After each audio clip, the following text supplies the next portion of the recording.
don't want to necessarily be a C.S. Lewis geek or groupie or something. But he has been transformative in my life. So Randy Alcorn, when I was a sophomore in high school, gave me, he was in my youth group. Wow. And I didn't know that name. No, wow. He gave me a copy of Mere Christianity. And that was like the only book I read in high school. Well, another friend of mine gave me a Francis Schaeffer book. I read that too. But it was then that I gave my life, as the Puritans would say, I was soundly converted. And it just resonated with me.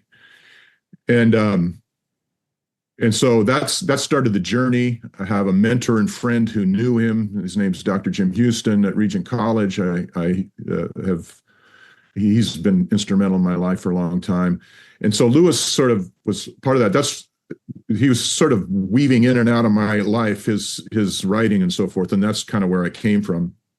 And if you were asking him, okay, in terms of preaching, or speaking, what would you say are the critical things? I would say one thing is that we need to help people think the thing through.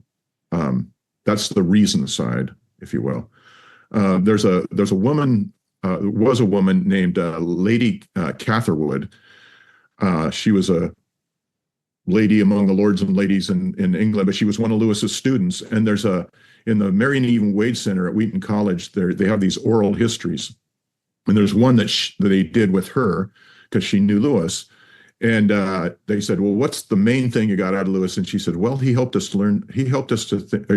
us to think a thing through, how to think a thing through. In the society we lived in, and how do we apply these things to our lives and that sort of thing. And that was the main thing. And I think, in a sense, that's what we're helping people do. When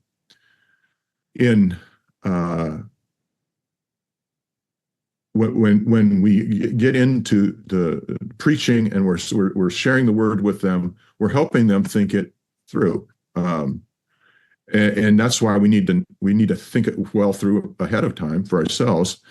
And how does this connect with that? And what do you do about God's love for us and yet His judgment? And those kinds of questions are things that are on people's hearts and minds. And what does the Bible say about that? And what does Jesus teach us about that?